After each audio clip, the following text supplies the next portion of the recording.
There's a moment no one talks about. The moment when you've done everything right. You were kind. You were generous.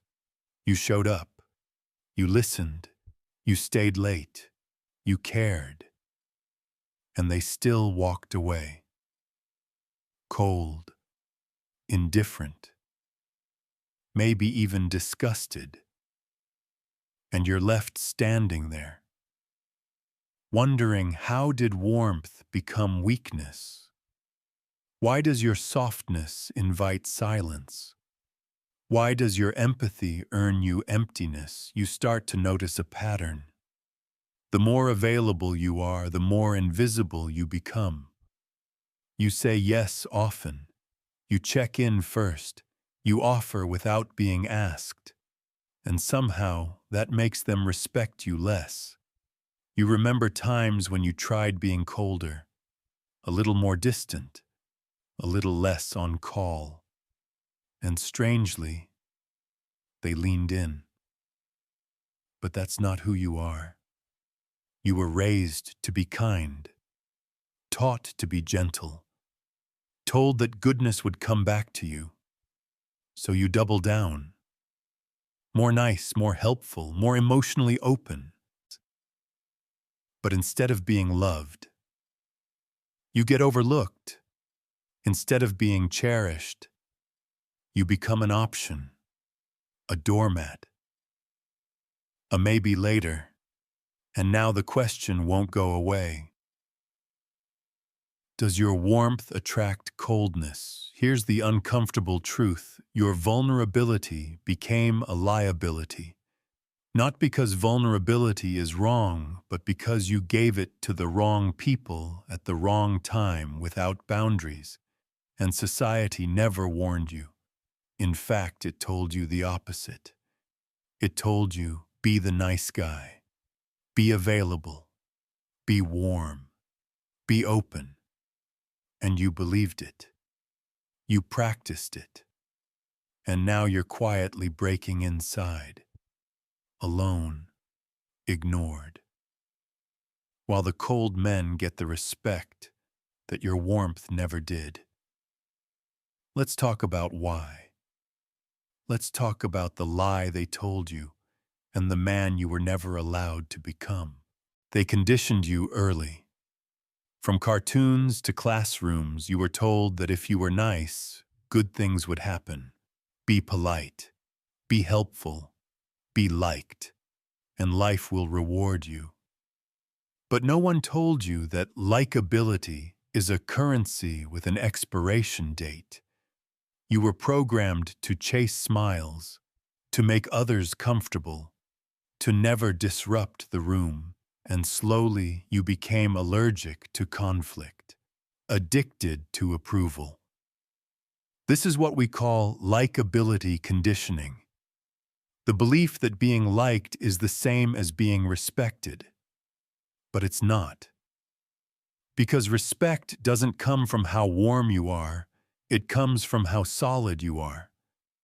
They also didn't tell you about the warmth versus competence trade-off. In psychology, we know this. People tend to view you as either warm and weak or cold and competent. You can't be both. Not in the eyes of the average person. Not until you've earned a status that commands both. So when you lead with kindness, what they see is not strength. They see need. They see lack. They see someone who wants to be liked. And the human brain is wired to chase value, not neediness. Here's the other trap: availability bias. The more often something is in front of us, the less rare it feels. And what isn't rare isn't respected. So when you're always available, always replying fast, always emotionally present, you become expected, not admired. You become familiar, and familiarity in this game breeds contempt. It's not fair. It's not even logical. But it's real. And slowly, This system trains you to lower your value while telling you you're doing the right thing. You say yes to everything. You laugh at jokes that aren't funny. You stay in conversations that drain you. You shrink your edges just to fit in. And in doing so, you train the world to treat you as ordinary. But here's the thing, you were never meant to be ordinary. In the next part, we talk about what truly governs value in relationships. Not emotions, not intentions, but emotional economics. There's a hidden economy running underneath every interaction. Not of money, but of emotion, of availability, of need. In this economy, emotions are currency, and the one who needs less holds the most power. Think about it. In every dynamic friendship, romance, workplace, there's always someone leaning in more, calling first, caring more, trying harder. And without realizing it, that person starts to lose value. Because value in human psychology is deeply tied to perceived scarcity. He who needs less is less replaceable. He becomes the sun, and everyone else orbits around him. Nietzsche understood this well. He said, "He who has a why to live can bear almost any how." But there's another side to that. He who needs nothing can shape everything. Need creates imbalance, and imbalance invites disrespect. Because once people sense that your emotional supply is endless, they stop treating it like it matters. They consume your kindness like fast food, cheap, convenient, forgettable. So here's the harsh truth: the more you give without boundaries, the less it's worth. That doesn't mean stop being kind, but it means understanding that kindness, like currency, needs to be valued, not thrown out like free samples to people who never asked. Real power lies in restraint, in the pause, in the selective yes, in choosing where your attention flows, not letting it bleed everywhere. Because the moment people realize that your emotions aren't free, they start to pay attention. They start to show up different. They start to earn your warmth. Now let's talk about the man who never questioned any of this. The nice guy who gave everything until he had nothing left, and why he always collapses. He thought being nice was enough. He believed that if he just showed how much he cared, people would care back. That if he proved himself useful, he'd finally be seen. But the nice guy doesn't get seen. He gets used. Because he's not nice, he's performing niceness in exchange for love, validation, and identity. He's the one who always says, "Whatever you want." He hides disagreement behind a smile. He sacrifices truth for peace. He offers everything, hoping it will be enough, but it never is.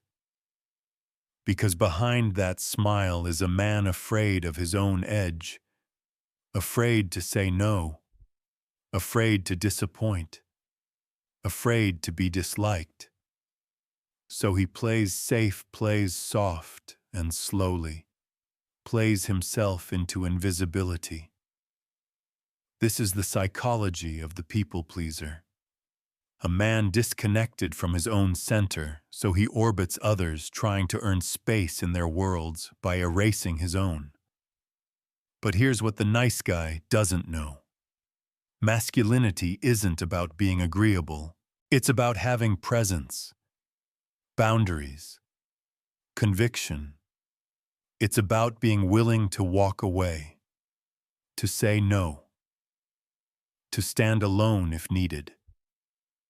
Carl Jung said, "A man who is not dangerous is a useless man." But he didn't mean violent. He meant complete, whole, integrated. A man who's met his shadow and doesn't flinch at it. But the nice guy avoids the shadow. He hides it, suppresses it, and calls that goodness. But goodness without power is just a mask. And eventually, that mask cracks. He burns out. He collapses. Not because he gave too little, but because he gave too much to people who never valued it. And when he finally breaks, no one's there to pick him up. Because he trained the world to treat his love like background noise. But what happens when that man stops chasing approval and starts facing his inner world? That's where the Stoic shift begins. He reached a breaking point. The moment when being nice was no longer sustainable. When being warm only brought cold shoulders, and something inside him whispered, "This isn't working." So he stopped. Not out of bitterness, not out of revenge, but out of exhaustion. He stopped trying to be liked, stopped being overly available, stopped chasing emotional crumbs. And in that stillness, he found something unexpected: clarity. This was the birth of the Stoic man. Not emotionless, not cruel, but centered, rooted, untouchable from the noise. This man had walked through rejection, felt the burn of disrespect, faced his own emotional dependence, and emerged solid, unshakable, like a mountain in a storm. He no longer seeks validation. He selects who gets his attention. His silence becomes a mirror, reflecting people back to themselves. He's not loud. He doesn't argue. He doesn't need to prove anything. And that's why people lean in. They sense it. The weight, the presence, the absence of desperation. He's become dangerous in the best way, because he's governed by values, not emotions. He no longer fears being alone. In fact, he prefers it to being surrounded by those who dilute him. He has boundaries like walls, but his heart remains warm inside those walls, only accessible to those worthy of entry. He carries the wisdom of Krishnamurti, who once said, "It is no measure of health to be well adjusted to a profoundly sick society." So he no longer tries to fit in, because he sees clearly now that a society which rewards performance over presence, manipulation over truth, and image over integrity doesn't deserve his submission. He lives by a different code: stillness over reaction, depth over charm, truth over comfort, silence over begging. And in doing so, he becomes a man of gravity, not chasing, not explaining, not justifying, but existing on his terms, with his time, in his truth. This is the Stoic shift. Not coldness for coldness's sake, but discipline, emotional clarity, a return to the center. And now he doesn't need to yell to be heard. He doesn't need to beg to be valued. His very presence commands space because he no longer needs it. Next, we explore the discipline that defines him: emotional detachment. Not as avoidance, but as strength. They say you've changed, that you're distant now, colder, quieter. But they never asked why. They never wondered what kind of pain made you build these walls, what kind of betrayal taught you silence. Because this isn't cruelty. It's not arrogance. It's not bitterness. It's discipline. Emotional detachment not as a weapon, but as a boundary. You don't become cold because you stopped caring. You become cold because you started seeing clearly. You saw how your warmth was taken for granted, how your openness became obligation, how your kindness became expected. And so you chose something different. You chose to reserve yourself, to pull back not in anger but in clarity.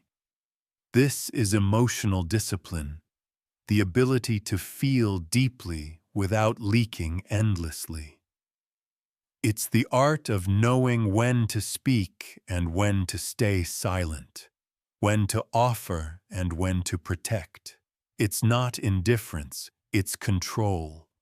You still feel, but now you choose how and who gets access. Because not everyone deserves to witness your heart. Not everyone can hold it with care, and not everyone should. You've learned that some people only understand the value of presence once it's removed. So now you let them feel the absence. You let the silence speak louder than your words ever did. Because there's nothing more powerful than a man who can love deeply and still walk away with peace. He doesn't slam doors. He just closes them gently and never looks back. This is not a retreat. It's a reclamation of energy, of self, of truth. And the world may not like it, but it will respect it. In the next part, we examine what happens when you live like this, the consequences of coldness in a world that once expected you to melt. At first, they'll be confused. The man who always answered now takes his time. The one who always smiled now watches in silence. They'll call you cold, detached, different. And they're right, but not in the way they think. You didn't become cold to punish. You became cold to protect, to preserve your essence, to reclaim what was wasted on the undeserving. But here's what's unexpected. Your absence now echoes louder than your presence ever did. The people who once overlooked you start to notice the gap. The emotional supply line they casually drained is now gone. And suddenly they feel the drought. They feel the void you used to fill so effortlessly. Because here's the irony, the more available you were, the less they valued you. But the moment you withhold, you become visible. People pay attention, not when you speak louder, but when you stop speaking altogether. They feel the tension, the boundary, the shift. Some will try to pull you back, not out of care, but out of discomfort. They miss the version of you that made them feel important. But you're not that man anymore. You're no longer a faucet they can turn on at will. You're a well deep, still, and guarded. And if they want access, they must approach with respect. Your coldness becomes a filter. It repels the shallow and attracts the solid. Now only those who see your value will stay. Only those who recognize your silence as a form of strength will draw near. You've changed the equation, from being needed to being chosen, and that is a shift they never saw coming. Next, we reach the end, not a conclusion, but a realization, a final truth that reframes everything. Coldness equals clarity equals freedom. This isn't about becoming heartless. It's about becoming clear. Because when you strip away the noise, the people-pleasing, the emotional labor, the constant explaining, you realize something powerful. Coldness is not cruelty. It's clarity. The clarity to know your worth without needing it confirmed. The clarity to walk away without leaving pieces of yourself behind, the clarity to say no without guilt. You no longer live to be liked. You live to be real, to be aligned, to be free. And freedom isn't found in being adored. It's found in being untouchable. By the approval of those who never saw you clearly to begin with. You've stopped negotiating your soul for scraps of connection. You've stopped explaining your heart to those who weren't listening. You've stopped performing goodness to be granted entry. Now you own yourself, fully, finally. And that ownership is what creates gravity. It draws in those who see you really see you, and pushes away those who only came to consume you. This is your final frame. You don't become cold to hurt others. You become cold to stop hurting yourself. Because the moment you let go of being understood by everyone, you begin to understand yourself. Nietzsche once wrote, "The man who stands alone is always feared, and now you understand why. Because the man who no longer needs the world's warmth is the man the world starts to chase. This isn't the end of your softness. It's the beginning of your sovereignty. Coldness equals clarity. Clarity equals freedom, and freedom is finally yours."